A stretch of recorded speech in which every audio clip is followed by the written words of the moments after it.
अस्सलाम वालेकुम viewers, welcome to my channel Manahil Tailor. आज की इस वीडियो में हम स्लीव का बहुत ही खूबसूरत सा डिज़ाइन बनाने जा रहे हैं, जिसके लिए मैंने स्लीव की कटिंग पहले से करके रखी है। यहाँ पे मैंने स्लीव की टोटल लंबाई 16.5 इंच ली है और स्लीव की टोटल चौड़ाई 7.5 इंच हमने ली है। और इसकी डिज़ाइनिंग के लिए हमें चाहिए बुकरम और साथ में ये पीस, जो कि मैंने पहले से कट करके रखा है। आप अपने हिसाब से लेंगे। इसके अलावा मैं इस बुकरम को इस तरह से डबल फोल्ड करके इसकी चौड़ाई नाप लूँगी। तो इसकी चौड़ाई आ रही है 7.5 इंच, जितनी हमने स्लीव की चौड़ाई ली है, और इसकी लंबाई हमने ली है 1.25 इंच। उसके बाद इस बुकरम की पट्टी के ऊपर हम 1.5 इंच की चौड़ाई पे एक एक निशान लगा देंगे। आप चाहें तो 2 इंच की चौड़ाई पे या 2.5 इंच की चौड़ाई पे भी निशान लगा के इस डिज़ाइन को बना सकते हैं।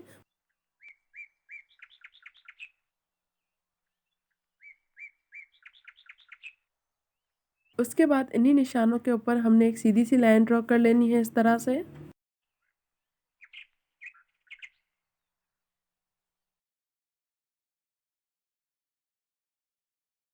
उसके बाद कुछ इस तरह से हमने इस बुकरम को फोल्ड करना है, पहले इस तरह से, और हमने फोल्ड वहीं तक करना है जहाँ पे हमने 1.5 इंच की चौड़ाई तक निशान लगाया था। और फोल्ड करने का तरीका ये है कि पहले इस साइड की तरफ और उसके बाद फिर उस साइड की तरफ हमने जो है वो 1.5 इंच की चौड़ाई तक इसको फोल्ड कर लेना है पूरे बुकरम को।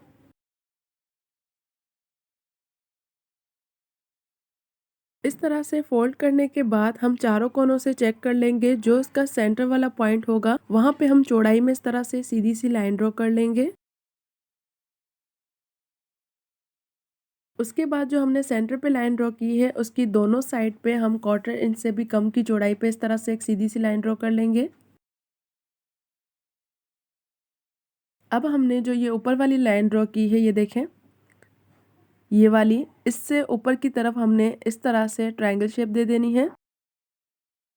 इस तरह से आप कोई भी शेप ड्रॉ कर सकते हैं। सर्कल बनाना चाहें सर्कल बना लें, या फिर आप किसी भी तरह की कोई भी शेप दे सकते हैं। मैं यहाँ पे ट्रायंगल शेप दे रही हूँ। ध्यान रहे जो ऊपर वाली लाइन है वहाँ से ऊपर तक, ठीक है। उसके बाद अब हमने इसको कट कर लेना है। इसके अलावा कटिंग करते वक्त आपने ध्यान रखना है जो हमारा सेंटर वाला हिस्सा है तकरीबन 1/2 इंच जितना चौड़ा, वो नहीं कट होना चाहिए।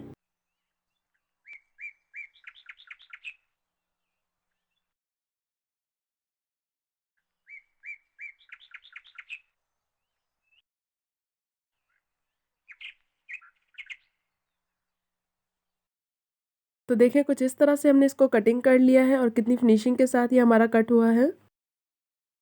उसके बाद जिस कपड़े की आपको डिज़ाइनिंग करनी हो, उस कपड़े की उल्टी साइड पे आपने इसको पेस्ट कर लेना है। मैंने ये जो फैब्रिक कट करके रखा था, मैं इसी के ऊपर इसको पेस्ट कर लूँगी।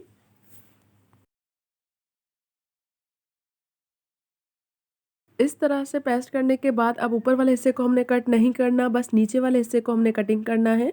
तो जो शेप बनी हुई है उसी शेप के हिसाब से मैं थोड़ा सा कपड़ा एक्स्ट्रा छोड़ते हुए इसको कटिंग कर रही हूँ कपड़े को। इतना कपड़ा हमने छोड़ना है कि इस बुकरम के ऊपर हमारा आराम से फोल्ड हो जाए। बिल्कुल बुकरम के साथ साथ कपड़े को कट नहीं करना।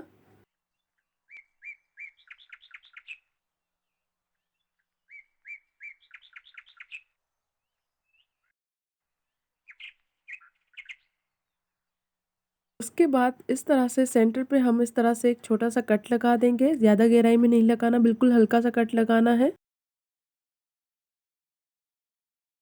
इसके बाद मैं इसकी हल्की हल्की सी नोकें कट कर रही हूँ, ताकि जब हम इसको पलटें तो ये कॉर्नर निकले हुए ना हो। तो यहाँ पे मैंने इसको हल्का सा ऊपर से कट कर लिया है, ज़्यादा गहराई में कट नहीं किया। उसके बाद जो हमने एक्स्ट्रा कपड़ा छोड़ा हुआ है, चाहे तो आप इसको ग्लू लगा के इस तरह से फोल्ड करके आयरन कर लें। जो बिगनर है उनके लिए है, अगर उनसे वैसे फोल्ड नहीं होता तो कपड़े के ऊपर ग्लू लगा के भी इसको फोल्ड करके आयरन कर सकते हैं। यहाँ पे कॉटन का फैब्रिक है तो आराम से आयरन हो रहा है, तो इसलिए मैं इसको इसी तरह से फोल्ड करके आयरन करती हुई जाऊँगी। तो ये दो तरीके हैं, जो आपको आसान लगे आप उस तरह से बना सकते हैं। तो अब इसी तरह से मैं बाकी के सारे फैब्रिक को इन ट्रायंगल के ऊपर इस तरह से फोल्ड करती हुई जाऊँगी और उनको आयरन करती हुई जाऊँगी।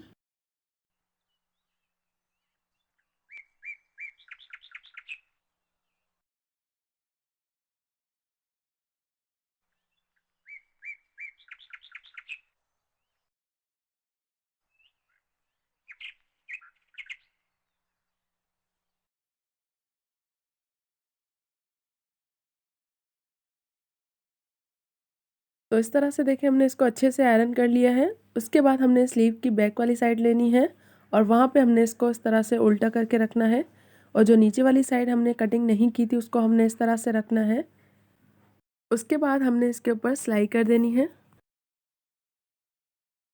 उसके अलावा सिलाई करने से पहले आपने पिन्स लगा लेनी है ताकि ये कपड़ा हिले ना।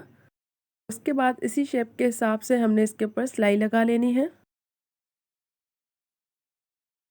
इसके अलावा इस तरह का मैं एक पहले भी डिज़ाइन बना चुकी हूँ जिसमें मैंने इस तरह से सर्किल बनाना सिखाए थे और एंकर के साथ मैंने काम किया था। अगर आप लोगों ने अभी तक वो वीडियो नहीं देखी तो लिंक नीचे डिस्क्रिप्शन बॉक्स में दे दूँगी, तो आप वहाँ से सीख लीजिएगा। इसके अलावा जो ये डिज़ाइन है, ये सेम डिज़ाइन आप दामन के ऊपर और ट्राउज़र के ऊपर भी बना सकते हैं, या अगर आपके पास कोई प्लेन सूट है तो उसके ऊपर भी आप इस तरह से डिज़ाइनिंग कर सकते हैं।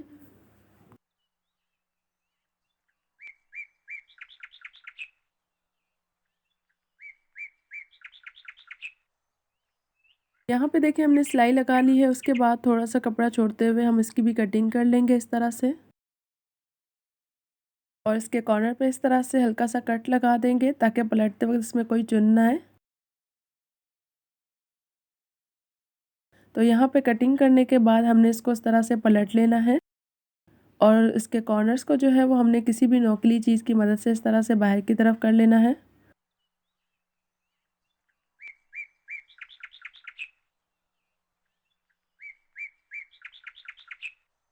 तो इस तरह से देखिए हमने कुछ पलट लिए हैं, उनके कॉर्नर्स अच्छे से बाहर की तरफ कर लिए हैं। अब इसी तरह से हम बाकी के सारे पलट लेंगे। उसके बाद अब हमने इसको आयरन कर लेना है।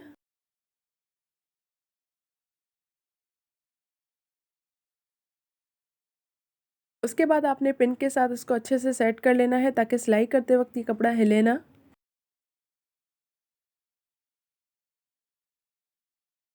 अब हमने इसके ऊपर इस तरह से किनारे की सिलाई लगा लेनी है।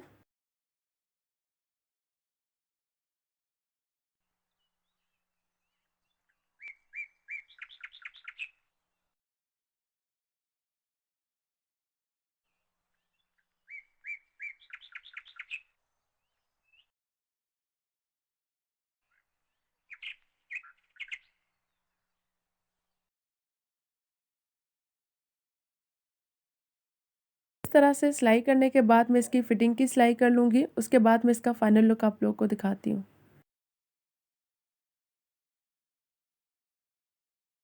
तो यहाँ पे हमारी स्लीव्स बन के रेडी हो गई हैं। ये हमारी साइड वाली सिलाई है जो हमने फिटिंग की लगाई है इस तरह से। इसके अलावा सेम यही डिज़ाइन आप ट्राउज़र के ऊपर और स्लीव के ऊपर भी बना सकते हैं। तो उम्मीद करती हूँ कि मेरी आज की वीडियो आप लोग के लिए हेल्पफुल रही होगी। वीडियो अच्छी लगी हो तो लाइक और शेयर ज़रूर कीजिएगा। चैनल पर न्यू है तो चैनल को सब्सक्राइब करना ना भूलना। साथ में लगे बेल आइकन को प्रेस कर लें ताकि मेरी न्यू आने वाली वीडियोज़ की नोटिफिकेशन आपको मिलती रहे। तो मिलते हैं नेक्स्ट वीडियो में। अल्लाह हाफ़िज़।